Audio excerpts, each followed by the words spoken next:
সম্মানিত উপস্থিতি, কেমন আছেন আপনারা? আলহামদুলিল্লাহ। প্রথমে একটা দুঃসংবাদ দিই হাদিস দিয়ে, সেটা হলো রাসূলুল্লাহ সাল্লাল্লাহু আলাইহি ওয়াসাল্লাম বলেছেন, সেই ব্যক্তি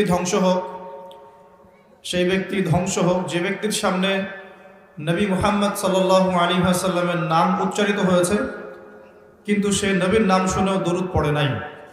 সেই ব্যক্তির জন্য নবী সাল্লাল্লাহু আলাইহি ওয়াসাল্লাম বদদুয়া করেছেন। তো আমরা কি দরুদ পড়লাম না পড়লাম না? নবী সাল্লাল্লাহু আলাইহি ওয়াসাল্লামের নাম শুনলেই বলতে হবে কি? কমপক্ষে বলতে হবে সাল্লাল্লাহু আলাইহি ওয়াসাল্লাম। অন্য হাদিসে নবী সাল্লাল্লাহু আলাইহি ওয়াসাল্লাম বলেন যে যদি কোনো ব্যক্তি সকালে 10 বার এবং সন্ধ্যায় 10 বার, সকাল সন্ধ্যায় বা সকাল বিকাল 10 বার করে রাসূল সাল্লাল্লাহু আলাইহি ওয়াসাল্লামের প্রতি দরুদ পাঠ করে, ইনশাআল্লাহু তাআলা কিয়ামতের মাঠে সে আল্লাহর রাসূলের সুপারিশ পাবে ইনশাআল্লাহ। আমরা কি নবীর সুপারিশ পেতে চাই? আমরা তো মনে হয় না নবী সাল্লাল্লাহু আলাইহি ওয়াসাল্লামের সুপারিশ পেতে চাই? নবীর সুপারিশ পেতে হলে একটা শর্ত, সেটা হলো যে আপনার জীবনের প্রতিটা কাজ নবী সাল্লাল্লাহু আলাইহি ওয়াসাল্লামের সুন্নত মোতাবেক হতে হবে। রাজি আছেন ইনশাআল্লাহ? সবার আগে চেহারা পরিবর্তন করতে হবে। সবার আগে কি পরিবর্তন করতে হবে? আসলে পরিবর্তন করতে হয় সবার আগে আকীদা বিশ্বাস, তারপরে পরিবর্তন করতে হয় আমল কাজ। তো আকীদার মধ্যে আমি পড়ে যাচ্ছি, আমলের ক্ষেত্রে আগে প্রথম কথাটা বললাম যে প্রথমে আগে নিজের ব্যক্তি জীবনটা পরিবর্তন করতে হবে, তারপরে পরিবার, আস্তে আস্তে সমাজ পরিবর্তিত হবে ইনশাআল্লাহ তাআলা। তো সবার আগে দরকার আমাদের ব্যক্তি জীবনের পরিবর্তন। তো ব্যক্তির মধ্যে প্রথম বিষয় হচ্ছে চেহারা, আপনার আউটলুক। আপনার আমার চেহারা সুরত কি নবী সাল্লাল্লাহু আলাইহি ওয়াসাল্লামের মতো হচ্ছে? ভাবতে হবে না? নবী সাল্লাল্লাহু আলাইহি ওয়াসাল্লাম শেভ করতেন নাকি দাড়ি লম্বা ছিল? তো আমাদের সবার দাড়ি ছোট কেন? আমরা কি নবী সাল্লাল্লাহু আলাইহি ওয়াসাল্লামের উম্মত না অন্য কারো উম্মত? শুনেন, আল্লাহর নবী বলেন সাল্লাল্লাহু আলাইহি ওয়াসাল্লাম, তোমাদের সামনে একটা জামানা আসছে, জামানা সাবরিন, কঠিন সবরের জামানা। ওই জামানায় ঈমান ধরে রাখাটা হাতের মধ্যে জ্বলন্ত আগুন ধরে রাখার মতো হবে। নবীজি বলছেন ঈমান ধরে রাখাটা হাতের মধ্যে আগুন ধরে রাখার মতো কঠিন হবে। সেই কঠিন জামানায় যদি কেউ আমার একটা সুন্নতকে জীবিত করতে পারে, বা আমার মৃত সুন্নতকে জীবিত করতে পারে, বা নবীর সুন্নতের উপর অটল থাকতে পারে, সে 50 জন শহীদ সাহাবীর নেকি পাবে ইনশাআল্লাহ। সাহাবী কাকে বলে? আমরা যদি আমাদের পুরো জীবনটায় যত আমল করি, এই আমলগুলো এক পাল্লায় রাখি, আর আবু বকর সিদ্দিক রাদিয়াল্লাহু আনহুর 1 রাকাত নামাজ এক পাল্লায় রাখি, কোনটা বেশি ভারী হবে? কি মনে হয়? আমাদের আমল না আবু বকর রাদিয়াল্লাহু আনহুর আমল? কোনটা? নবীজি বলছেন 50 জন শহীদ সাহাবীর সমান নেকি পাবে কে? যে কঠিন যুগে নবীর সুন্নতের উপর চলবে এবং সেই সুন্নতকে আঁকড়ে ধরে থাকবে। রাজি আছি ইনশাআল্লাহ? তো দাড়ি রাখতে পারবো তো ইনশাআল্লাহ? আল্লাহ পাক সবাইকে তৌফিক দান করুন। স্টাইল করে রাখা যাবে না। যেমন যার দাড়ি আসবে সেভাবে ছেড়ে দিতে হবে, ঠিক আছে? পোশাক পরিবর্তন করবেন। আমাদের পোশাক নিয়ে যদিও জায়েজ না জায়েজ ব্যাপার আছে, তারপরেও আমরা সুন্নতে থাকার চেষ্টা করব। সুন্নত, ইসলামে দুটো বিষয় আছে, একটা সুন্নত, একটা জায়েজ। একটা বিষয় জায়েজ, হ্যাঁ আপনি টি শার্ট পরে নামাজ পড়তে পারবেন, জায়েজ। জিন্সের প্যান্ট পরে নামাজ পড়তে পারবেন, জায়েজ আছে।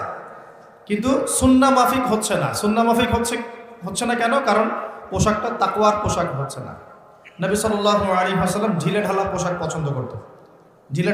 পছন্দ করতেন, যেই পোশাক পরলে গায়ের কাঠামো বাহির থেকে ধরা যেত না। তো তাকওয়ার পোশাক পরার চেষ্টা করব। আল্লাহ পাক সবাইকে তৌফিক দান করুন, বলি আমিন। পোশাক পরিবর্তন করবেন, নিজের চেহারা পরিবর্তন করবেন। চুলের কাটিং, এখনকার যুব সমাজে চুলের কাটিং দেখা যায় মেসি আর নেইমার কাটিং। তো নবীজি বলেছেন যার চুল আছে সে যেন চুলের যত্ন নেয়, এটা হাদিস। যার চুল আছে সে যেন চুলের যত্ন নেয়, যার নাই সে তো হতভাগা, তার তো নাই। লক্ষ লক্ষ টাকা খরচ করলেও কি সেটা আবার ফিরে আসবে? সাধারণত আসে না। যার আছে সে যেন চুলের যত্ন নেয়। নবী সাল্লাল্লাহু আলাইহি ওয়াসাল্লাম চুল বড় রেখেছেন, কাঁধ পর্যন্ত রেখেছেন, কানের লতি পর্যন্ত রেখেছেন। তো এই বাবরি সুন্নত এটা কিন্তু নবীর সুন্নত, এটা বাধ্যতামূলক নয় কিন্তু নবীর সুন্নত। আর যদি কেটে ফেলতে চান তাহলে সামন পিছন সমান করে ফেলবেন। সামন পিছন কি সমান হবে, সামনে এতগুলো উঁচু করে রাখছেন, এদিকে ছিলে রাখছেন, এগুলো কিন্তু আসলে ইসলামিক কাট নয়। এগুলো নবী সাল্লাল্লাহু আলাইহি ওয়াসাল্লাম সাহাবীদের কিন্তু সুন্নত নয়। কোনো সাহাবী মাথায় চুল রাখতেন না, সবসময় একদম শেভড, মাথায় কোনো চুল থাকতো না। কেন থাকতো না? কারণ তারা যুদ্ধ করতেন। কি করতেন? যুদ্ধ, জিহাদে থাকতেন। আর চুল একটা দুর্বল পয়েন্ট হয়ে যেত, চুল ধরে ফেললে কিন্তু মানুষকে কাবু করা সহজ হয়। এ কারণে যোদ্ধা কিছু সাহাবী ছিলেন, তারা কিন্তু চুল কামিয়ে ফেলতেন। এটা অন্য বিষয়। আমরা কি যুদ্ধ করছি এখন? তো কমপক্ষে নবীর মতো চুল রাখা যাবে তো ইনশাআল্লাহ, দাড়ি রাখা যাবে তো ইনশাআল্লাহ, পোশাক পরা যাবে তো ইনশাআল্লাহ। আল্লাহ পাক সবাইকে তৌফিক দান করুন, আমিন। যেন আইডেন্টিফাই করা যায় যে কে মুসলিম কে নন মুসলিম। এখন তো বাহির থেকে আইডেন্টিফাই করা যাচ্ছে না কে মুসলিম কে নন মুসলিম, বুঝতে পারছেন না? আচ্ছা, দাড়ির কথা এত গুরুত্ব কেন দিলাম? কারণ দাড়ি হচ্ছে একমাত্র ভিজিবল সুন্নত। ভিজিবল মানে দৃশ্যমান। দাড়ি হচ্ছে একমাত্র দৃশ্যমান সুন্নত যেটা নিয়ে আপনি কবরে যাবেন। কবরে যখন রেখে দেওয়া হবে অন্য কোনো কিছু কিন্তু দেখা যাবে না, যে আপনি কত ওয়াক্ত নামাজ পড়েছেন, কত টাকা দান করেছেন, হ্যাঁ, কতবার কোরআন খতম করেছেন, কোনো কিছু দৃশ্যমান থাকবে না। দৃশ্যমান থাকবে আপনার দাড়ির সুন্নত, আর দৃশ্যমান থাকবে আপনার কপালে সেজদার দাগ। আরেকটা দৃশ্যমান থাকবে আপনার পায়ে সেজদার দাগ। যখন আমরা নামাজে বসি পায়ের মধ্যে একটা দাগ হয় না? দাগ হয়। এই দাগ, কপালের দাগ, দাড়ি, এই তিনটা জিনিস মাত্র দেখা যাবে কবর দেওয়ার সময়। তাহলে এগুলো গুরুত্ব আছে না? নবীজি একটা হাদিসে বলেছেন যে দুটো তরল পদার্থ আছে, এই দুটো যার সৌভাগ্য নসিব হয়েছে ইনশাআল্লাহ সে জাহান্নামে যাবে না ইনশাআল্লাহ। আরেকটা হচ্ছে দুটো দাগ যার শরীরে আছে সেও ইনশাআল্লাহ তাআলা জাহান্নামে যাবে না। এক নাম্বার দুটো তরল কি? একটা হচ্ছে গায়ের রক্ত। যে ব্যক্তি আল্লাহ পাকের দ্বীনের জন্য রক্ত দিয়েছে, আল্লাহ পাকের দ্বীনের জন্য, দুনিয়ার জন্য না, আল্লাহর দ্বীন প্রতিষ্ঠার জন্য যে সংগ্রাম করেছে, রক্ত ঝরেছে, এই যে রক্তের ফোঁটা মাটিতে পড়ার আগেই তার সমস্ত গুনাহ মাফ করে দেওয়া। যেমন উহুদের যুদ্ধে সাহাবীরা যুদ্ধ করেছেন না, বদরের যুদ্ধে সাহাবীরা যুদ্ধ করেছেন না, তাদের রক্তের ফোঁটা মাটিতে পড়ার আগেই সমস্ত গুনাহ আল্লাহ মাফ করে দিয়েছে। আরেকটা তরল পদার্থ হচ্ছে অশ্রু, চোখের পানি। এই চোখের পানি যে ব্যক্তি আল্লাহকে স্মরণ করে গোপনে, নীরবে, নিভৃতে আল্লাহকে স্মরণ করে কান্নাকাটি করে চোখ দিয়ে পানি ঝরাতে পেরেছে, ইনশাআল্লাহ ওই চোখ জাহান্নামের আগুন দেখবে না। খুশি হন নাই? এখন যুব সমাজ কি আল্লাহর জন্য কাঁদে না গার্লফ্রেন্ডের জন্য কাঁদে? হ্যাঁ, গার্লফ্রেন্ডের জন্যই কাঁদে।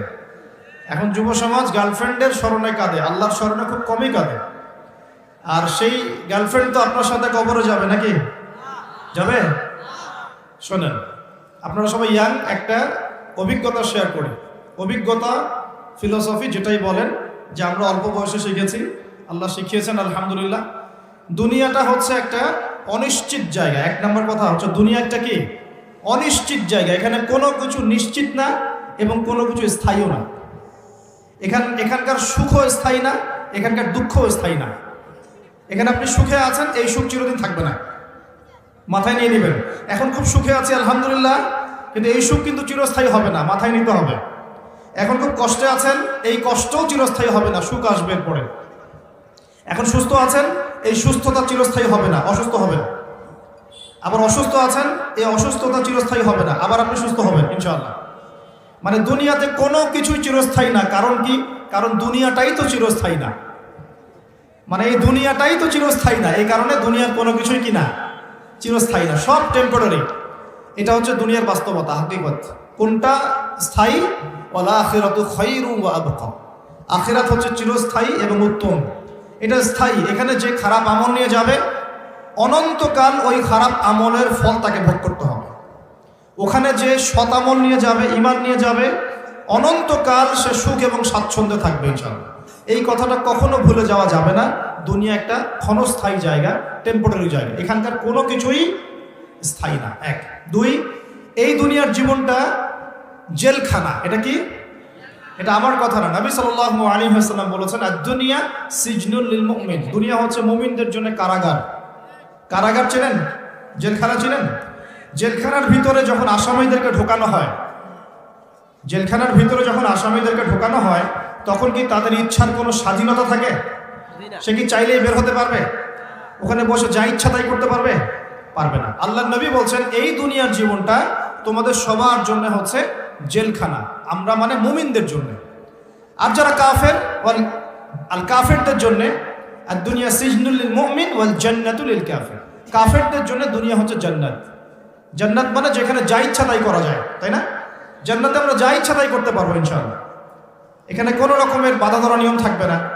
সবাই আমরা আল্লাহর দিদার লাভ করবো ইনশাআল্লাহ, আল্লাহর নিয়ামত ভোগ করব। আপনি যা চান তাই দিবেন, দেওয়া হবে ইনশাআল্লাহ। এই হলো জান্নাত। তো এই দুনিয়ার জীবনটা মুমিনদের জন্য কারাগার আর কাফেরদের জন্য জান্নাত। তাহলে বুঝলাম দুনিয়া ক্ষণস্থায়ী, এটা স্থায়ী না। এটাও বুঝলাম দুনিয়ার জীবনটা কারাগারের জীবন, যেখানে আমরা নিজের মন গড়া আমল করতে পারবো না, নিজের ইচ্ছার কোনো স্বাধীনতা নাই। এখানে আমার দুনিয়াতে আমাদের ইচ্ছার কোনো স্বাধীনতা নাই। আল্লাহ পাকের ইচ্ছার অধীনে আমরা পরাধীন। আল্লাহ পাক বলেছেন নামাজ পড়তে হবে, রোজা রাখতে বলেছেন রাখতে হবে, যাকাত দিতে বলেছেন নিসাব পরিমাণ সম্পদ হলে যাকাত দিতে হবে, সামর্থ্য হলে হজ করতে হবে, সৎ কাজে আদেশ করতে হবে, অসৎ কাজে নিষেধ করতে হবে, পিতামাতার সম্মান করতে হবে, সত্য কথা বলতে হবে, সৎ পথে চলতে হবে। এগুলো আল্লাহ পাক বলেছেন করতেই হবে। আল্লাহ বলেছেন এখানে শিরক করতে পারবে না, বেদাতি আমল করতে পারবে না, এখানে হারাম খেতে পারবে না, জেনা করতে পারবে না, মাদক খেতে পারবে না, হ্যাঁ, অন্যের সম্পদ নষ্ট করতে পারবে না, অন্যের নামে গীবত তহমত অপবাদ দিতে পারবে না, অন্যের হক নষ্ট করবে না, ঠিক আছে? সন্তানদেরকে তোমরা খাদ্যের ভয়ে হত্যা করবে না, পিতামাতাকে অসম্মান করবে না, ইত্যাদি যত নিষেধ আল্লাহ পাক করেছেন এই নিষেধগুলোও মেনে চলতে হবে। এটা কারাগারের জীবন। কারাগারে বসে আমরা এখন কি করছি জানেন? হাকিকত হচ্ছে কারাগারের জীবনে বসে যে জীবনটা একে ক্ষণস্থায়ী, দ্বিতীয়ত হচ্ছে অনিশ্চিত, মানে কার কতদিন সময় বাকি আছে কেউ জানে না। জানে? অনিশ্চয়তার দুনিয়ার জীবনে, কারাগারের দুনিয়ার জীবনে বসে আপনি পাবজি খেলছেন। এখন এই অনিশ্চিত কারাগারের জীবনে বসে আপনি মেয়ের সাথে এখন এই যে গার্লফ্রেন্ড বয়ফ্রেন্ড ফ্রি মিক্সিং অ্যাফেয়ারে লিপ্ত আছে। অনিশ্চয়তার জগৎ, ক্ষণস্থায়ী জগৎ, এবং কারাগারে বসে আপনি মন করা যা আমল তাই করছেন। কারাগারের জীবনে বসে আপনি সুদ খাচ্ছেন, অথচ আপনি কারাগারে আছেন। কারাগারে বসে কেউ মাদকদ্রব্য সেবন করছে, কারাগারে বসে বসে। কারাগারের জীবনে বসে কেউ অন্যের নামে গীবত তহমত করছে, অন্যের পিছনে পড়ে আছে, নিজের কবরের কোনো ফিকির নাই। কারাগারে বসে মানুষ নামাজ পড়ছে না।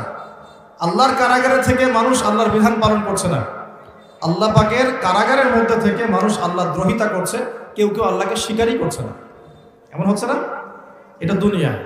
আপনাদেরকে বোঝাতে চাই, বয়স আপনাদের কম যেহেতু, যে এই দুনিয়ার জীবনটা প্রথমত ক্ষণস্থায়ী, দ্বিতীয়ত অনিশ্চিত, তৃতীয়ত এই দুনিয়াটা হচ্ছে কারাগার। এটা কি? কারাগার। এখানে ইচ্ছার স্বাধীনতা নাই। চতুর্থত হচ্ছে এই দুনিয়ার একজন মালিক আছে। কে আছে? একজন মালিক আছে। এই মালিকের দাসত্ব করতে পারলে আপনি এই দুনিয়াতেও সুখী হবেন, পরকালেও সুখী হবেন ইনশাআল্লাহ। এখন এই দাসত্ব করার আগে ভালো করে মাথায় ইনস্টল করবেন যে ইহকাল পরকালে আল্লাহ রব্বুল আলামিন ছাড়া, ইহকাল এবং পরকালে আল্লাহ পাক ছাড়া সত্যিকার অর্থে আপনাকে কেউ ভালোবাসে না। এটা মাথায় নেবেন। সত্যিকার অর্থে। কেন? পিতামাতা কি আমাদেরকে ভালোবাসে না? বাসে কি না? বাসে। কিন্তু এই ভালোবাসা আল্লাহর ভালোবাসার মতো নয়, এটা অন্য বিষয়। এটা হচ্ছে সন্তানের প্রতি পিতামাতার মহব্বত, মাওয়াদ্দাতা, রহমা, দয়া, মমতা, অন্য জিনিস। আল্লাহ রাব্বুল আলামিন আপনাকে আমাকে যেভাবে ভালোবাসেন, এটা যদি আমরা আসলে ব্যাখ্যা করতে পারতাম তাহলে বুঝতে পারতেন। আসলে এটা ব্যাখ্যা করার মতো জ্ঞান আল্লাহ আমাদেরকে দেন নাই। যখন আমরা বীর্য ছিলাম, বীর্য বোঝেন? অবশ্যই বোঝেন। এই জেনারেশন তো পর্নোগ্রাফিতে আসক্ত, আর পর্নোগ্রাফিতে আসক্ত জেনারেশন গোপন পাপ বেশি করে বাথরুমের মধ্যে। হ্যাঁ, পর্নোগ্রাফিতে আসক্ত জেনারেশন গোপন পাপ বেশি করে টয়লেটে গিয়ে। এটা এই যুগ চলছে এখন। আর এটা নিয়ে আমি আলাদা লেকচার দিয়েছি, নীল দর্পণ, ওটা অনলাইনে আছে। এই জেনারেশনটাই পর্নোগ্রাফিতে আসক্ত, অনেকেই, বেশিরভাগই। এমন মানুষ খুব কম পাওয়া যাবে যার ফোনের মধ্যে এইসব পর্ন ভিডিও নাই, বা যে দেখেনি কোনোদিন। হয়তো একটা মানুষও খুঁজে পাওয়া যাবে কিনা সন্দেহ আছে যে কখনো এটা দেখে নাই। তো এর ফলশ্রুতিতে গোপন পাপ বেড়েছে। আমরা এক সময় বীর্য ছিলাম, কি ছিলাম? শুক্রাণু এবং ডিম্বাণু মিলিত হয়ে জাইগোট গঠিত হয়। জাইগট। ওই সময় আমাদের মধ্যে কোনো রূহ বা প্রাণ ছিল না। আল্লাহ পাক তখন আমাকে দেখেছেন, দেখেন নাই? আল্লাহ পাক তখন আপনাকে ভালোবেসেছেন, আপনার সাথে ছিলেন। আল্লাহ আপনাকে তখন মহব্বত করেছেন। আল্লাহ পাক তখনও আপনার খেয়াল রেখেছেন।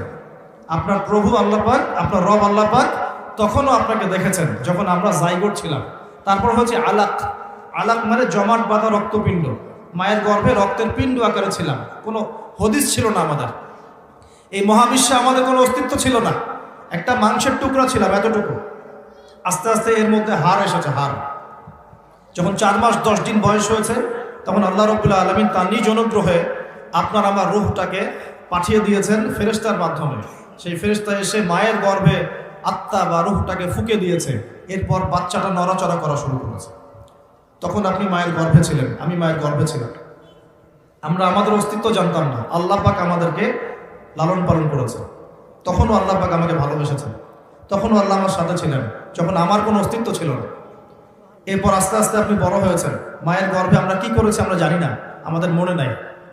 আমরা লাথি দিয়েছি, ছোটাছুটি করেছি, পানির মধ্যে ছিলাম, তখন খেতে পারতাম না। মা যা খেত তাই খেতাম। আমরা নিজেদের ভরণ পোষণ দেখাশোনা করার মতো স্বাবলম্বী ছিলাম না। তখন আল্লাহ পাক আপনাকে দেখেছেন, আল্লাহ আপনাকে দেখেছেন। এরপরে আপনি অনেক কষ্ট করে, আমরা অনেক কষ্ট করে মায়ের গর্ভ থেকে পৃথিবীতে এসেছি। আসার পরেই শয়তান আমাদের কলিজার মধ্যে খোঁচা দিয়েছিল। যখন খোঁচা দিয়েছিল তখন আমরা চিৎকার করে কান্না করে উঠেছিলাম। ঠিক তখনই আমাদের কানের মধ্যে আমাদের পিতারা আজান দিয়েছিল, আল্লাহু আকবার, আল্লাহু আকবার, আশহাদু আল্লা ইলাহা ইল্লাল্লাহ, আশহাদু আন্না মুহাম্মাদার রাসূলুল্লাহ, হাইয়া আলাস সালাহ, হাইয়া আলাল ফালাহ, আল্লাহু আকবার, আল্লাহু আকবার, লা ইলাহা ইল্লাল্লাহ। এটা দ্বিগুণ করে বলেছেন, ডাবল করে বলেছেন, আমি শর্ট করে বললাম। এই আজানের কেন আজান দিতে হয়েছে? কারণ শয়তান যখন কলবে খোঁচা দিয়েছে ঠিক তখনই আমরা চিৎকার করে কেঁদে উঠেছিলাম। এরপর আমাদের পিতারা আমাদের কানে আজান দিয়েছে। তখন আপনার আমার কোনো আসলে সেন্স ছিল না, এই ভালো মন্দ বোঝার কোনো জ্ঞান ছিল না। তখনও আল্লাহ আপনাকে দেখেছে, তখনও আল্লাহ আমাকে দেখেছে। আল্লাহকে চিনতে শেখেন, কে আল্লাহ? আমি আসলে ব্যাখ্যা করতে পারছি না, আমি জানি পারবো না, আমি ফিল করতে পারছি কিন্তু বোঝাতে পারছি না যে আল্লাহ পাক তখন আপনার আমার সাথে ছিলেন। আর যখন মায়ের গর্ভে রূহটা এসেছিল তখন ফেরেশতা 4টা বিষয় লিখে দিয়েছে আমাদের জন্য। এই 4টা বিষয়ের বাইরে কিচ্ছু হবে না। ফেরেশতা লিখে দিয়েছে আল্লাহর হুকুমে। 1 নাম্বার, ওই বাচ্চা সৌভাগ্যবান হবে না দুর্ভাগ্যবান হবে, লেখা হয়ে গেছে। মানে জান্নাতে যাবে না জাহান্নামে যাবে, লেখা হয়ে গেছে। আল্লাহ পাক লিখে দিয়েছেন এই সন্তান বড় হয়ে কত বছর বাঁচবে, লেখা হয়ে গেছে। 3 নাম্বার লেখা হয়ে গেছে তার রিজিক কি কি হবে, সে কি কি রিজিক পাবে। 4 নাম্বার লেখা হয়ে গেছে যে সে এই দুনিয়াতে কি কি কাজ করবে, কি কি আমল করবে। এই 4টা বিষয় আল্লাহ পাক লিখে দিয়েছেন যখন আমাদের মায়ের গর্ভে আমরা 4 মাস 10 দিন বয়সে ছিলাম। 4 মাস 10 দিনের আগে বাচ্চা নড়াচড়া করে না, মেডিকেল সায়েন্স পড়ে দেখে। এরপরে যখন আমরা দুনিয়া এসেছি মা আমাদেরকে বুকের দুধ খাইয়েছে। যদিও বা এখনকার মায়েরা তো বুকের দুধ খাওয়াতে পারে না, অনেকেই বাচ্চাদেরকে বেবি সিটারের কাছে রেখে আসে, দেখেন না?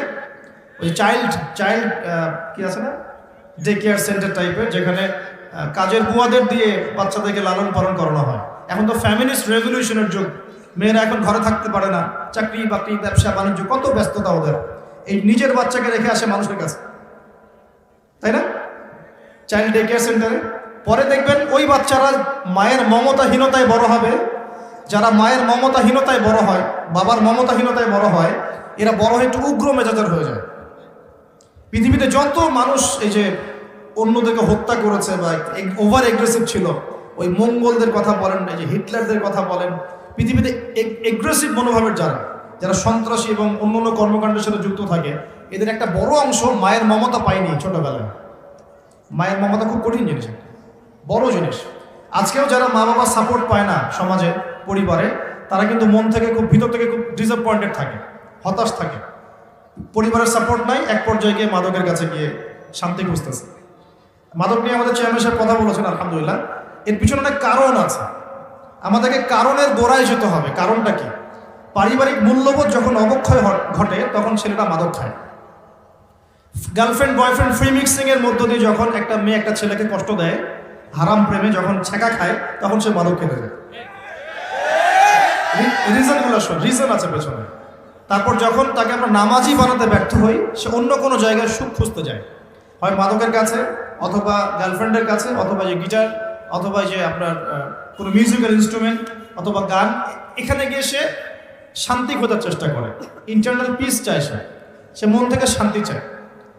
আমরা তাকে যদি তার জীবনের উদ্দেশ্যটা বোঝাতে পারি, তোমাকে আল্লাহ পাক দুনিয়া পাঠিয়েছেন আল্লাহর ইবাদত করার জন্য এবং আল্লাহর জমিনে তার দিন প্রতিষ্ঠা করার জন্য, এই বিষয়টা যদি আমরা ওকে বোঝাতে পারি যে তোমার জীবনটা মূল্যবান, হ্যাঁ, তোমার জীবন যৌবন, তোমার জান মাল সময় শ্রমকে আল্লাহর পথে বিলিয়ে দিলে ইনশাল্লাহ কালকে আমাদের মাঠে তুমি আরো সে ছায়া ছায়া পাবে, যুব সমাজ ফিরে আসবে ইনশাল্লাহ।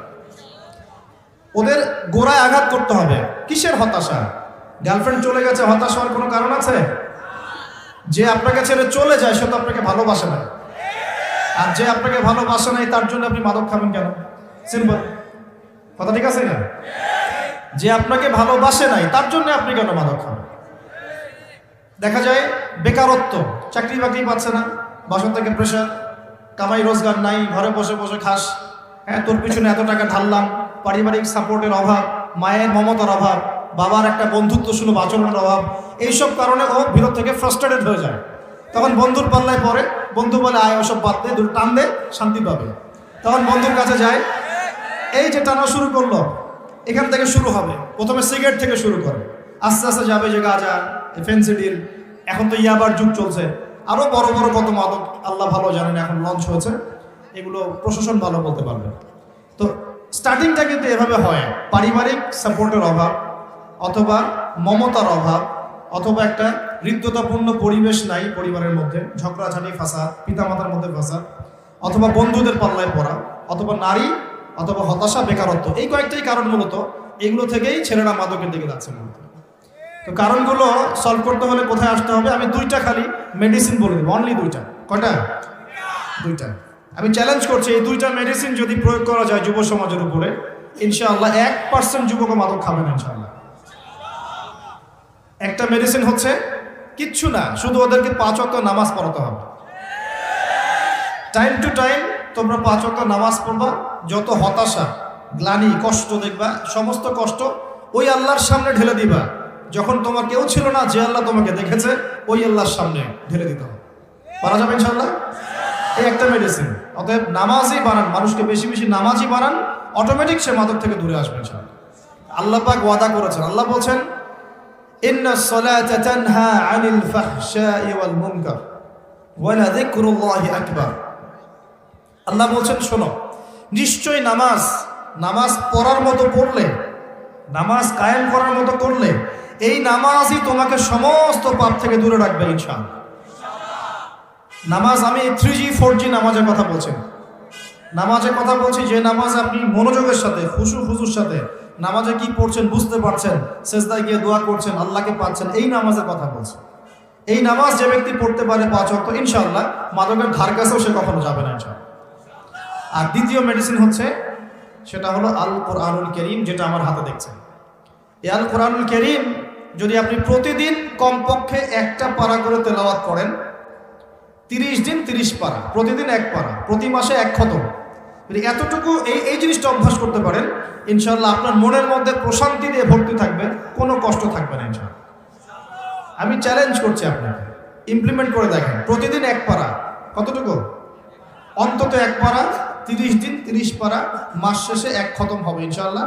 এই আমলটা ধরে রাখতে পারলে দেখবেন আপনার মনে নূর এবং প্রশান্তি দিয়ে ভর্তি থাকবে ইনশাআল্লাহ। সারা দুনিয়া অশান্তি, আপনার মনে শান্তি, কোনো অশান্তি কাজ করবে না ইনশাআল্লাহ। আল্লাহ পাক আমাদের সবাইকে এই দুটো মেডিসিন প্রয়োগ করার তৌফিক দান করুন। এবার আসি ভাই, ওই সময় সব লিখে দেওয়া হয়েছে যে আপনার রিজিক, হায়াত, তারপরে কাজ কি হবে, সাফল্য, সৌভাগ্যবান না দুর্ভাগ্যবান হওয়া। এরপরে যখন আমরা ছোট ছিলাম, মায়ের দুধ পান করেছি, তখন কিন্তু আমরা আমাদের দায়িত্ব নিতে পারতাম না। আমরা বিছানায় পেশাব পায়খানা করেছি, কেউ আমাদেরকে দেখে নাই, পিতামাতা দেখেছেন, তখন আল্লাহ পাক আমাদেরকে দেখেছেন, তখনও আল্লাহ আমাদের সাথে ছিলেন। আমরা শ্বাস নেওয়া শুরু করি, শ্বাস নেওয়া, এই শুধু শ্বাস নিঃশ্বাস নেওয়ার যে ক্ষমতা বা এই যে নেয়ামত, এই নেয়ামতটুকুর শুকরিয়া কি আমরা আদায় করতে পারবো? আমাদের শরীরে রক্ত চলছে, রক্ত যে সংবহন তন্ত্রটা চলছে, এই রক্ত সার্কুলেশন বন্ধ হয়ে গেলে আমরা বাঁচবো?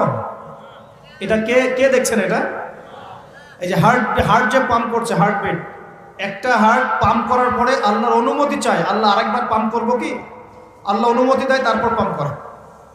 এত সহজ। রাতে যখন ঘুমাই আমরা, আমাদের আত্মা আল্লাহ পাক নিয়ে নেন, এটা অনুমতি প্রাপ্ত হয় যে আমি আল্লাহকে আবার ফিরিয়ে দিবেন, যদি দেয় তাহলে আপনি সকালে উঠবেন, না হলে উঠতে পারবেন না। সূর্য ডুবে আল্লাহর পারমিশন নেয় যে আমি কি আগামীকাল আবার উঠবো, আল্লাহ পারমিশন দিলে তারপর ওঠে। প্রভু রব কি জিনিস, আল্লাহকে চিন্তা হবে। আমরা যখন কিছুই করতে পারতাম না, হাঁটতে পারতাম না, আমরা দাঁড়াতে পারতাম না, আমরা আগে হামা করে দিতাম, তারপর আমরা বসা শিখেছি, তারপরে আস্তে আস্তে কিছু ধরে দাঁড়ানো শিখেছি, তারপর আস্তে আস্তে আমরা একটু হাঁটা শিখলাম, তারপর দৌড়ানো শিখলাম। এখন আস্তে আস্তে আমাদের শরীরে শক্তি আসছে না, যৌবনকাল চলে আসছে, এখন আমরা আল্লাহকে আর চিনি না। এখন আমরা আল্লাহকে কি চিনি না। লক্ষ লক্ষ কোটি কোটি যুবক বাংলাদেশের বাড়িতে নামাজ পড়ে দেন, ও মনে করে যে ওই সব কিছু, যৌবনকালে এসেছে, ও মনে করে এটাই আমার সব কিছু। তারপরে লক্ষ লক্ষ মেয়েও আছে যারা কিন্তু নামাজ পড়ে না, ওরা ভুলেই গেছে যে ওরা মায়ের গর্ভে কখনো ছিল। আমরা সবাই মায়ের গর্ভে অসহায় ছিলাম, আমরা ভুলে গেছি যে আল্লাহ পাক তখন আমাদের সাথে ছিলেন। এভাবে জীবনের প্রতিটা ধাপে ধাপে আল্লাহ পাক আমাদেরকে দেখেন, খাওয়ান, পড়ান, শ্বাস নেন, শ্বাস নেওয়ার তৌফিক দেন, ঘুম থেকে ওঠার তৌফিক দেন, আমাদেরকে হাঁটার তৌফিক দেন, হার্টবিট পাম্প করে, রক্ত চলাচল করে। হ্যাঁ, আমরা শ্বাস নেই, খাই, কত কি করি সারা জীবন, অথচ এই সমস্ত নিয়ামতগুলো কে দেন? সে আল্লাহকে যদি ভুলে যান তাহলে কোশ্চিনকালেও দুনিয়ায় সফল হতে পারবেন না, পরকালেও সফল হতে পারবেন না। আমরা তো কারো প্রতি অল্প একটু ইহসান করার পরে, মনে করেন একজন বন্ধুকে আপনি 4-5 বার টাকা পয়সা ধার দিয়েছেন, এখন সে যদি আপনার সাথে বিরুদ্ধাচরণ করে, আপনি মুখের উপর বলে বসেন তোর জন্য এত কিছু করলাম, তুই আজকে আমার জন্য এটা করলি। আরে সারা জীবন ধরে আল্লাহ আমাদের জন্য কত কি করে যান, প্রতি মুহূর্তে, প্রতি সেকেন্ডে। একটা আয়াত আছে সূরা আর-রহমানে, কুল্লা ইয়াউমিন হুয়া ফি শান, মানে আল্লাহ পাক সব সময় কন্টিনিউয়াসলি প্রতি মুহূর্তে এই মহাবিশ্ব পরিচালনার কাজে ব্যস্ত আছেন। মনে করেন এখানে যত মানুষ আমরা আছি, সবাই যদি আমার সাথে এখন একসাথে এট এ টাইম মোসাফা করতে আসেন, আমি বিরক্ত হব না? সবাই এসে হুমরি খাওয়া শুরু করে মোসাফা, সবাই আমাকে যদি একটা কথা একসাথে বলা শুরু করেন, আপনার একটা কথা, আপনার একটা, আপনার একটা, আপনার একটা, সবগুলো আমি শুনতে পারবো? 1 সেকেন্ডের মধ্যে সারা বিশ্বের কোটি কোটি মানুষ একই সময় আল্লাহর কাছে দোয়া করে, আল্লাহ সবার দোয়া শোনেন, এক মুহূর্তেই শোনেন। আমরা সবাই এখন বসে আল্লাহর কাছে চাচ্ছি সবার মনের। জান্নাতে যাওয়ার পরে, জান্নাতে যাওয়ার 100 কোটি বছর পর আমরা কি করব আল্লাহ এখনই সেটা জানেন, জানেন না? আবার জাহান্নামে যাওয়ার 100 কোটি বছর পর জাহান্নামীরা কোন শাস্তি ভোগ করবে আল্লাহ সেটাও জানে। তো এই মহান রবকে এখন মানুষ বিশ্বাস করে না, এখন নাস্তিকতার যুগ চলছে, আস্তাগফিরুল্লাহ। এখন কি প্রোটেস্ট্যান্ট ইসলামের যুগ চলছে, মানে কিছু অংশ ইসলামের পালন করে, কিছু অংশ পালন করে না। ইসলাম, কোরআন, হাদিস, পর্দা, এই বিষয়গুলোকে মানুষ এখন কটাক্ষ করা শুরু করছে, আক্রমণ করা শুরু করছে। গত পরশু দিনে দেখলাম যে সুইডেনের মতো কান্ট্রি, ওরা তো বাক স্বাধীনতায় নাকি বিশ্বাস করে, ওখানে প্রকাশ্যে আল কোরআনকে পুড়িয়ে দিল। দেখেছেন না? দেখেছেন না? আরো ঘোষণা দিয়েছে যে আস্তাগফিরুল্লাহ, আরো বলে পড়াবে এবং শুকরের রক্ত দিয়ে নাকি কোরআনকে মাখিয়ে দিবে। নাউযুবিল্লাহ। তো আমরা দোয়া করি আল্লাহ পাক ওদের চেহারাগুলোকে জাহান্নামে জ্বালিয়ে দেখ। মানে হেদায়েতের দোয়া করতে পারবো না, এদের জন্য হেদায়েতের দোয়া করার রুচিবোধ আমাদের মধ্যে নেই। আল্লাহ পাক অচিরেই এদেরকে ধ্বংস করবেন ইনশাআল্লাহ, অচিরেই ধ্বংস তো হবে, এটা আমি নিশ্চিত। কারণ আমি শেষ জামানার ছাত্র, স্টাডি করি যে 3টা বড় বড় ভূমিকম্প আসা এখনো বাকি আছে। তার মধ্যে একটা হবে পশ্চিমা সভ্যতায়, এই ইউরোপিয়ান সিভিলাইজেশনের মধ্যে পশ্চিমা সভ্যতা একটা বড় ভূমিধস হবে অচিরেই। এখানে একটা বড় অংশের মাটি নিচে চাপা পড়ে যাবে ইনশাআল্লাহ। এটা কি আমাদের 10টা বড় নিদর্শনের একটা। 3টা বড় বড় ভূমিকম্প বাকি আছে, একটা পশ্চিমে, একটা পূর্ব দিকে, একটা পৃথিবীর মাঝখানে। তো এরা কোন জাতি? এরা সমকামী, ছেলে ছেলেকে বিয়ে করা এদের কাছে জায়েজ। তো ওরা তো কোরআনের বিরোধিতা করবেই, কোরআন তো এর বিরুদ্ধে কথা বলছে। কোরআন বলছে সমকামী একটা কম ছিল, কওমে লূত, ওদেরকে আল্লাহ পাক এমন শাস্তি দিয়েছেন যা বিশ্বে কাউকে দেন নাই। একদম মাটিটা উপরে তুলে আসমানে উঠায়, আসমান থেকে পাথর বর্ষণ করে সবগুলোকে থেতলা করে দিয়ে উল্টা দিকে আবার দাফন করে দিয়েছে কওমে লূতকে। জর্ডানের ডেড সি বা মৃত সাগর ওই জায়গা যেখানে কওমে লূত ছিল। আর এরা হচ্ছে কওমে লূতের বর্তমান ট্রেডিশন, বর্তমান রেভলিউশনের বলতে পারে, বর্তমান ভার্সন হচ্ছে এরা।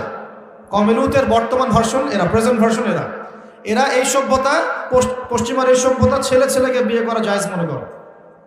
তো ওরা তো কোরআনের বিরুদ্ধাচরণ করবেই, আর কোরআন বলছে যে এরকম করলে একদম ধসাই দেব শাস্তি দিয়ে। আসমানের নিচে জমিনের উপরে সবচেয়ে বড় বড় পাপগুলোর মধ্যে এটা একটা। ওরা তো সুদখোর, সারা বিশ্ববাসীকে সুদ খাইয়েছে, আর কোরআন বলছে সুদ যে খায় সে যেন আল্লাহ এবং তার রাসূলের সাথে যুদ্ধ করে। তাহলে ওরা তো কোরআনের বিরোধিতা করবেই। কোরআন বলছে যে সমাজে সাম্য থাকতে হবে, সাম্য, আর ওরা তো সাম্যের বিরোধী।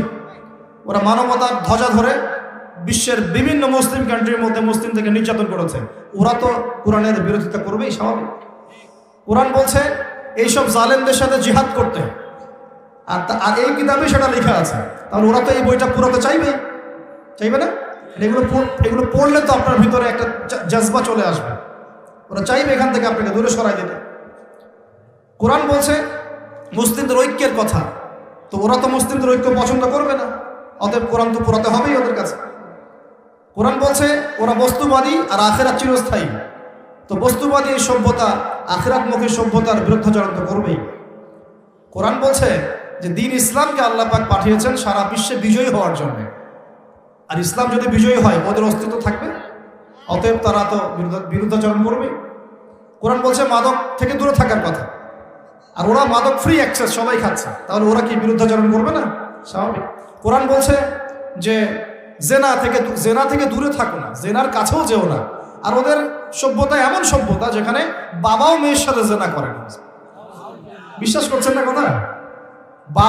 বাবার হাতে ওরা মেয়েরা এই ইফটিজিং এর শিকার হয়, সেক্সুয়াল হ্যারাসমেন্টের শিকার হয়, এবং ভাই বোনের সাথে জেনা করে।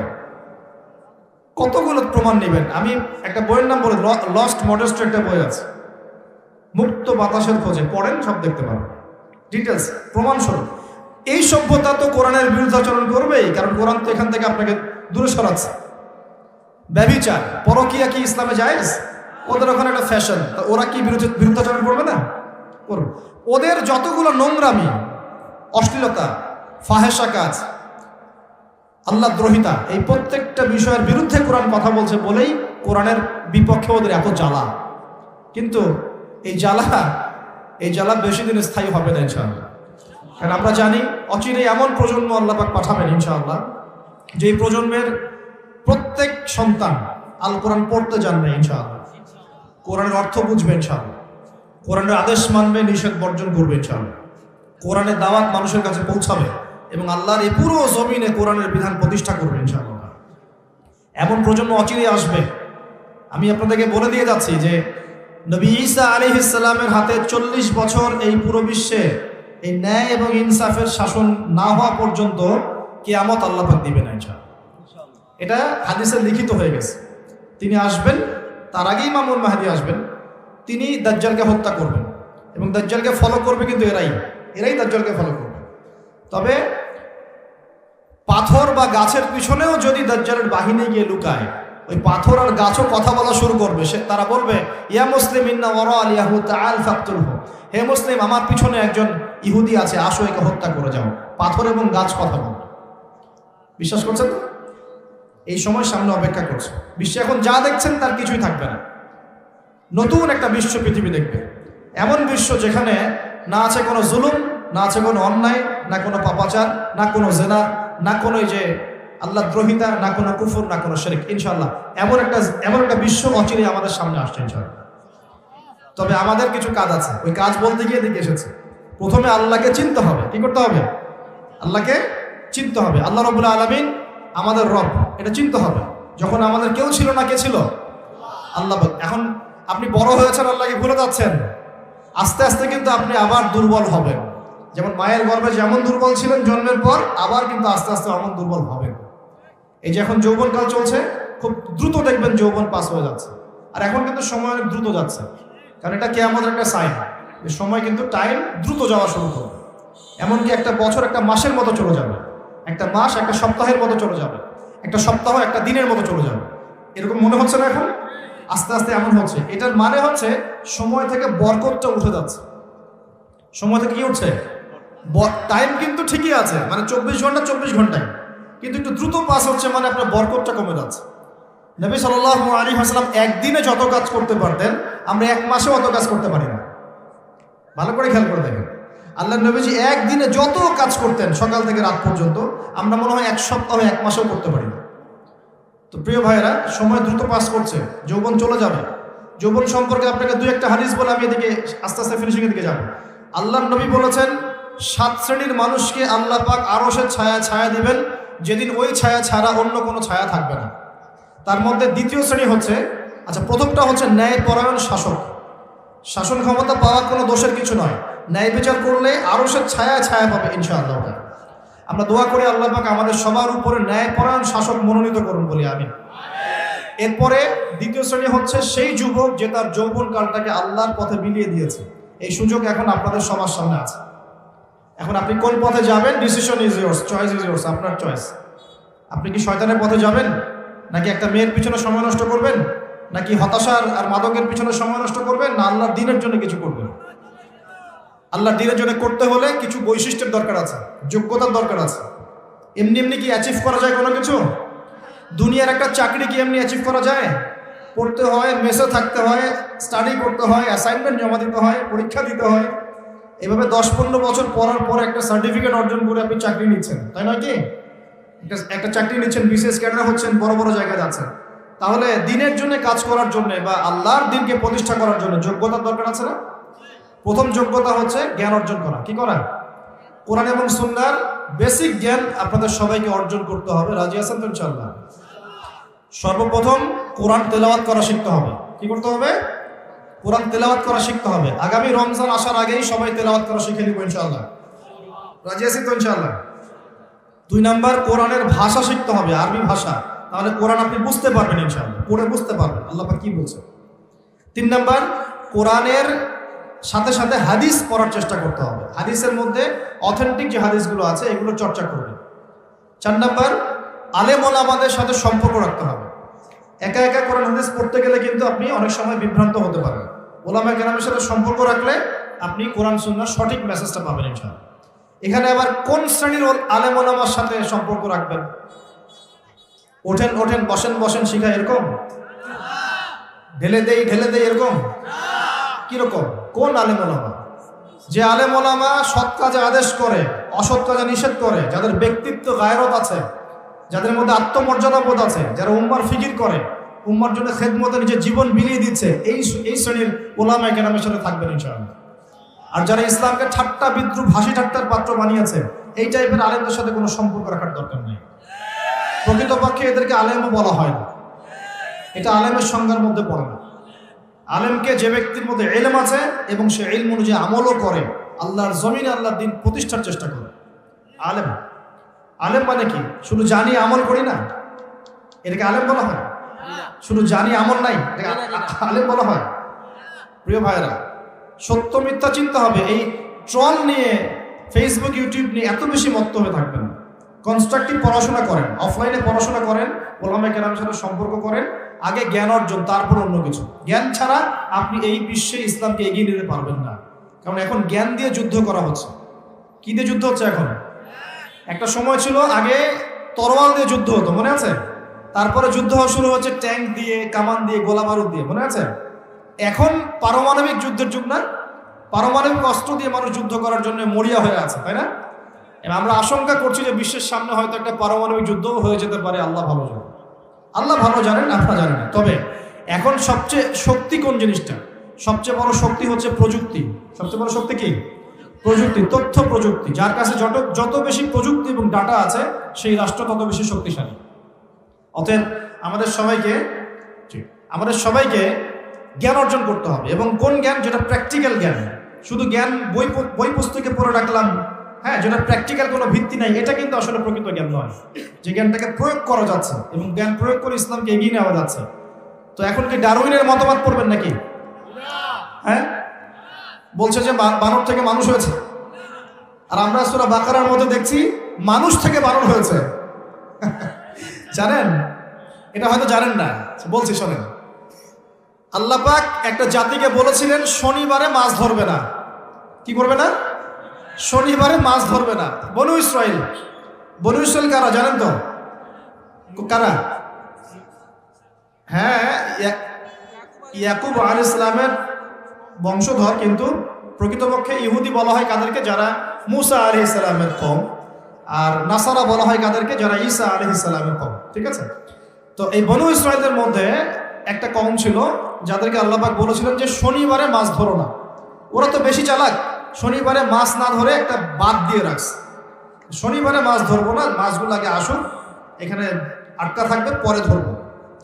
এই একটা সীমা লঙ্ঘন করার কারণে আল্লাহ পাক সূরা বাকারার মধ্যে বলছেন যে আল্লাহ পাক ওই জাতিটাকে বানর বানিয়ে দিয়েছে।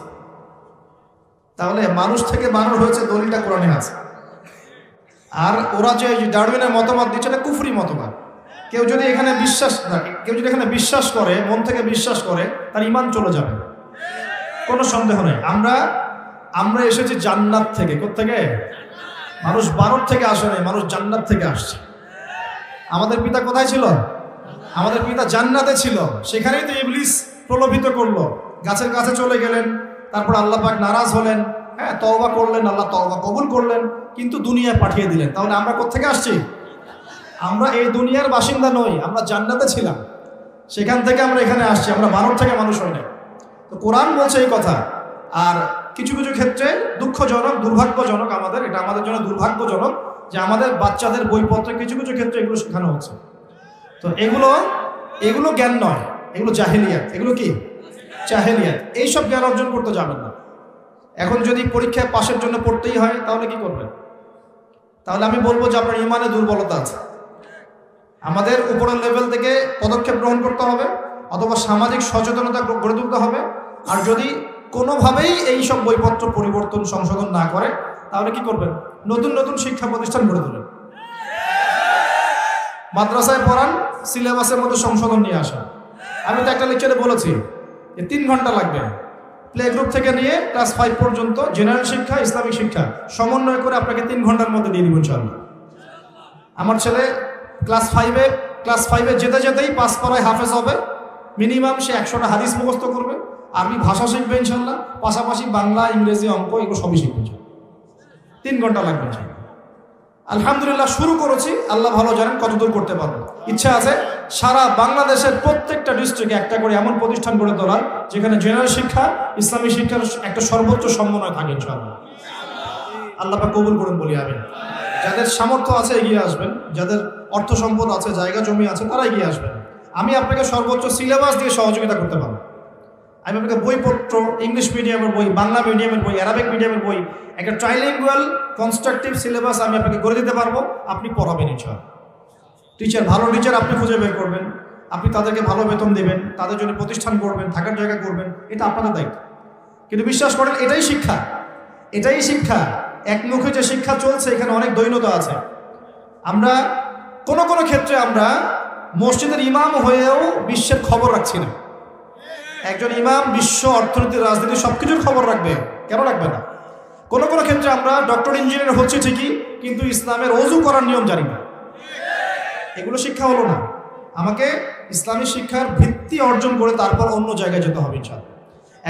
একজন পলিটিশিয়ান যদি সৎ হন, কোরআন সুন্নাহর জ্ঞান থাকে, তার দ্বারা আপনি সমাজে খেদমত পাবেন ইনশাআল্লাহ। একজন ডক্টর যদি সৎ হয়, কোরআন সুন্নাহর জ্ঞান থাকে, দেখবেন তাকে দেখেই রোগী ভালো হয়ে গেছে ইনশাআল্লাহ।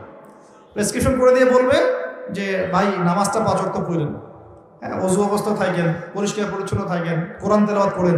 রোগীকে মহব্বতের সাথেই ভালো করা যায়। আর আমরা এখন প্রফেশনাল হয়ে গেছি। আসো না, টেস্ট করো, 10টা টেস্ট করো, রিপোর্ট নিয়ে আমার সামনে আসো। একটা রোগীর 1 মিনিট সময়, একটা রোগীকে দেখেন 1 মিনিট সময়। সুবহানাল্লাহ। আর এইসব ক্ষেত্রে আপনারা আবার ব্যবসার কথাবার্তা বলেন না, ওয়াজ মাহফিল নিয়েই কথা বলেন, ঠিক আছে? ওয়াজ মাহফিল, আলেম ওলামা, এখানেই আসে আপনারা ব্যবসার কথাটা বলেন। তখন হাদিয়া তোফার কথা আসলে ব্যাস ধর্ম ব্যবসা কথা শুরু হয়ে গেছে। কিন্তু এখানে যে দুর্নীতির পর দুর্নীতি হচ্ছে, প্রচুর কালো টাকা পাচার হচ্ছে, ব্যাংক লুট করা হচ্ছে, ব্যাংকিং সিস্টেম কলাপস করছে, শেয়ার বাজার ধস হয়ে যাচ্ছে, কোনো তো কথা বলার সুযোগ হয় না আপনাদের। তো এটা কেমন দৃষ্টিভঙ্গিটা? কেমন বায়াস দৃষ্টিভঙ্গি, ডাবল স্ট্যান্ডার্ড বলি আমরা, দ্বিমুখী, দ্বিচারিতা। আল্লাহ পাক আমাদের সবাইকে সৎ হওয়ার তৌফিক দান করুন।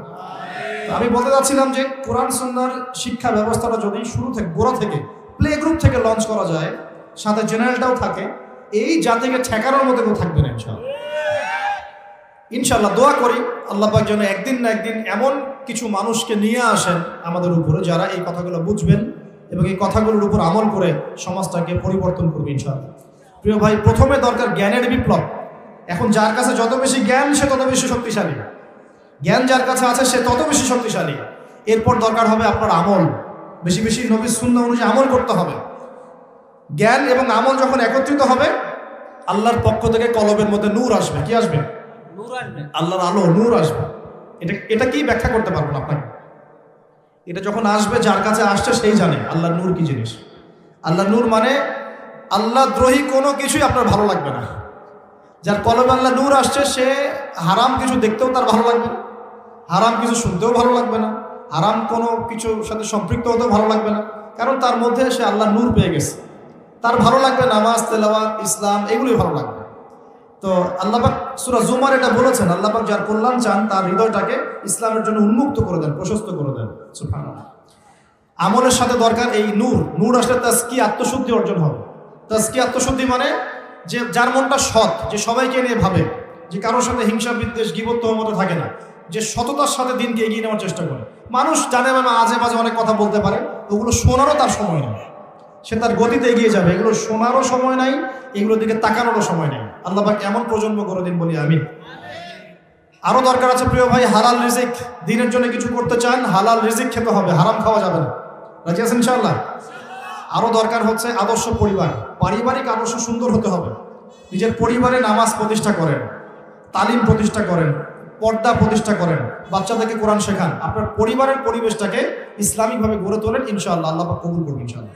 আর প্রয়োজন সৎ কাজে আদেশ করা, অসৎ কাজে নিষেধ করা, এবং আপনার জানমাল, সময়, শ্রম দিয়ে দিন ইসলামকে এগিয়ে নেওয়ার চেষ্টা করা। এই কাজগুলো প্রয়োজন যুব সমাজে, যদি আপনারা ইসলামের জন্য কিছু করতে চান। আমরা কি চাই কিছু করতে? আল্লাহ পাক আমাদেরকে দুনিয়াতে পাঠিয়েছেনই আল্লাহর ইবাদত করার জন্য, তার দিনকে বিজয়ী করানোর জন্য। শর্ত দিয়েছেন, ইন তানসুরুল্লাহ ইয়ানসুরকুম, তোমরা যদি আল্লাহর দিনকে সাহায্য করো তবেই আল্লাহ তোমাদেরকে সাহায্য করবে। আল্লাহ বলছেন, ইন্নাল্লাহা লা ইউগাইয়িরু মা বিকওমিন হাত্তা ইউগাইয়িরু মা বিআনফুসিহিম, কোন কওমের অবস্থা আল্লাহ পরিবর্তন করেন না ততক্ষণ পর্যন্ত যতক্ষণ না তারা নিজেরা তাদের অবস্থা পরিবর্তনের চেষ্টা করছে। আমরা কি চেষ্টা করবো ইনশাআল্লাহ? এই কাজগুলো করবেন। পাশাপাশি আমি বলবো আল্লাহকে চিনতে শিখবেন। আস্তে আস্তে আপনি দুর্বল হয়ে যাবেন, এই যৌবনটা থাকবে না, চলে যাবে। ওই 7 শ্রেণীর মানুষের মধ্যে যদি অন্তর্ভুক্ত হতে চান তাহলে এই যৌবনটাকে আল্লাহর জন্য বিলাতে হবে। ওই 7 শ্রেণী আরও আছে, সেই ছেলে বা সেই যুবক, সেই লোক যাকে কোনো যুবতী সুন্দরী নারী জেনার জন্য আহ্বান করে, সে বলে আমি আল্লাহকে ভয় করি। এইরকম প্রজন্ম কোথায় এখন? কোথায় প্রজন্মের? আরও আছে সেই ব্যক্তি যে একে অপরকে আল্লাহর জন্য মহব্বত করে, এমনভাবে দান করে যে বাম হাত জানে না ডান হাত কি দান করেছে, যার অন্তর মসজিদের সাথে ঝুলন্ত থাকে।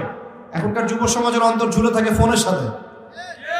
তো এই বিষয়গুলো অর্জন করতে পারলে আরো সে ছায়া ছায়া পাবো ইনশাআল্লাহ। আস্তে আস্তে আমাদের সবাইকে বৃদ্ধ হতে হবে। অলরেডি শোনেন, ওই যে বললাম মায়ের গর্ভে বয়স লিখে দেওয়া হয়েছে, যদি লিখে দেওয়া থাকে 60 বছর, তাহলে আমাদের অলরেডি কিন্তু 30 বছর চলে গেছে। আপনি চান বা না চান, ইচ্ছা অনিচ্ছায় চলে কিন্তু গেছেই।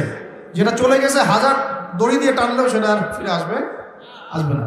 অতএব বাকি যে সময়টা আছে এই সময়টাকে কাজে লাগাতে হবে। আমি বারবার বলি একটা কথা, কারণ এটা আমি নিজেও করেছিলাম, নিজে করেছি, উপকৃত হয়েছি, আপনাকে বলেছি। রাত্রে ঘুমানোর সময় চোখ বন্ধ করবেন। সারাদিন মানুষ অনেক কাজে ব্যস্ত থাকে, দোয়া কালামগুলো পরে শুবেন, ঘুম আসতে একটু সময় তো লাগে নাকি? ওই সময় ফোনটা কোথাকুতি না করে চোখ বন্ধ করে শুয়ে থাকেন। শুয়ে শুয়ে চিন্তা করবেন যে আমার যদি 60 বছর হায়াত থেকে থাকে, আমরা দোয়া করে আল্লাহ পাক আরো বেশি বরকতময় হায়াত দান করুন, আমিন। যদি থেকে থাকে তাহলে 30 বছর তো শেষ, গনকেস। এই 30 বছরে আমি কি 30 দিন নামাজ পড়েছি? এই 30 বছরে কি আমি 30 পারা কোরআন একবার পড়ে দেখলাম? আমি কি নবীর জীবনী পড়লাম? হাদিস 30টা কি জানি? মাসলা মাসাল কি জানি? 30 দিন কি জামাতে নামাজ পড়তে পেরেছি? আমি কিন্তু বেসিক কথা বলছি, আমি কিন্তু আপনাকে বলি নাই 30টা জিহাদ করেছেন কিনা, একদম বেসিক কথা। 30 দিন কি আমি মানে নবী সাল্লাল্লাহু আলাইহি ওয়াসাল্লামের জীবনী, ইসলামের ইতিহাস, সিরাত, হাদিস, আকীদা এগুলো পড়াশোনা করতে পারলাম কিনা, আমল কতটুকু করতে পারলাম, 30টা রোজা রাখছি কিনা, জাকাত ফরজ হয়ে গেছে সেই কবে দিয়েছি কিনা, দান সদকা কতটুকু করেছি, নিজের আত্মসমালোচনা করবেন। আর এই 30 বছরে আমি কি কি পাপ করেছি, দেখা যাবে আল্লাহ না করুক, দেখা যাবে মাদকের পাপ আছে কমন, মেয়ে সংক্রান্ত পাপ আছে, দেখা যাবে যে গোপন পাপ আছে, নামাজ না পড়ার পাপ আছে, কবরে সেজদা করে দিয়ে আসছেন কোনোদিন, আল্লাহ না করুক, এমনও কিন্তু পাপ আছে, আছে না? বেদাতি আমল করেছেন অনেক, এগুলোর পাপ থাকতে পারে, হারাম খেয়েছেন থাকতে পারে, সুদ খেয়েছেন থাকতে পারে। এগুলো লিস্ট আপ করতে হবে। করার পরে আপনাকে ডিটারমাইন্ড হতে হবে যে না, ইনশাআল্লাহ পরের যে সময়টা বাকি আছে, ইনশাআল্লাহ এই সময়টাতে আমি আল্লাহর বিরুদ্ধাচরণ করবো না ইনশাআল্লাহ। এবার তওবা করে ফিরে এসে ওযু করবেন, জায়নামাজ বিছিয়ে নামাজের একটা পরিবেশ করবেন। শোনেন, একটা কথা বলে দেই, আমরা মসজিদে যাই সবচেয়ে খারাপ কাপড়টা পরে, বাসার মধ্যে সব জায়গা আছে টাইলস ফিটিং, মাশাআল্লাহ, নামাজের কোনো জায়গা নাই। অথচ একজন হিন্দু ভাইয়ের বাসায় গিয়ে দেখেন পূজা করার জন্য আলাদা জায়গা আছে, আছে না? মুসলিমদের বাসায় ঢুকলে নামাজের স্বতন্ত্র কোনো ঘর নাই, কোনো সিস্টেম নাই। নামাজের একটা ঘর থাকবে আলাদা, একটা জায়গা থাকবে আলাদা। এই জায়গাটা সুগন্ধি দিয়ে ভরে রাখবেন, এই জায়গাটাতে জায়নামাজ পরিষ্কার পরিচ্ছন্ন থাকবে, আতর খুশবু থাকবে, ভালো কাপড় থাকবে, একটা পরিবেশ দরকার আছে। একটা প্রতিটা কাজের কি আছে, একটা পরিবেশ আছে। এখানে আপনি নামাজ দাঁড়াবেন, চোখের পানি ছেড়ে দিয়ে আল্লাহর কাছে দোয়া করবেন, আল্লাহ বিগত জীবনে যে পাপগুলো আমি করেছি এর জন্য আমি তোমার কাছে তওবা করছি। শুধু বলবেন এতটুকু, আস্তাগফিরুল্লাহাল্লাযী লা ইলাহা ইল্লা হুয়াল হাইয়ুল কাইয়্যুম ওয়া আতুবু ইলাইহি বলতে থাকবেন। অথবা আরবি জানেন না, বাংলা দিয়ে বলবেন যে আল্লাহ আমি এই পাপ করেছি, আমাকে মাফ করে দাও, এবং আমি আগামী জীবনে ইনশাআল্লাহ তোমার দিনের জ্ঞান অর্জন করে, আমল করে, আকীদা আমলের সংস্কার করে তোমার এই দিনের দাওয়াত মানুষের দুয়ারে দুয়ারে পৌঁছে দেবো ইনশাআল্লাহ, আল্লাহ তোমাকে কবুল করো। এভাবে দোয়া করে নিজেকে তৈরি করতে হবে। এই দোয়া একদিন করেই সারা এমন নয়, প্রতিদিন এই দোয়া করতে থাকতে হবে, এবং এই দোয়া বাস্তবায়ন করার জন্য মেহনত করতে হবে। খালি দোয়া করে গেলাম, কোনো কাজ নাই, এই দোয়া কি কবুল হবে?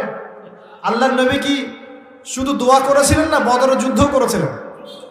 যুদ্ধের মাঠে গিয়ে যুদ্ধ করেছেন, এবার দোয়াও করেছেন, তারপর ফলাফল দেখেন নাকি?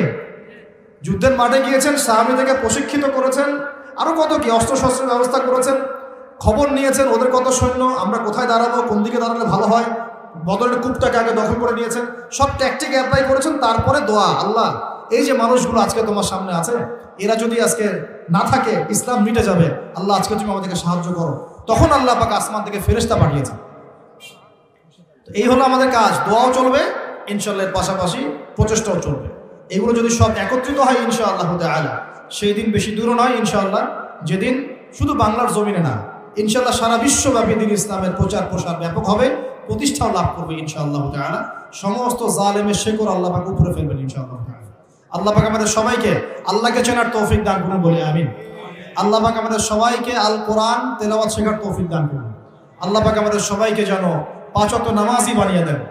আল্লাহ রাব্বুল আলামিন আমাদের সবাইকে যেন দিন ইসলামের বেসিক জ্ঞান অর্জন করার তৌফিক দান করেন, বেশি বেশি আমল করার তৌফিক দান করেন।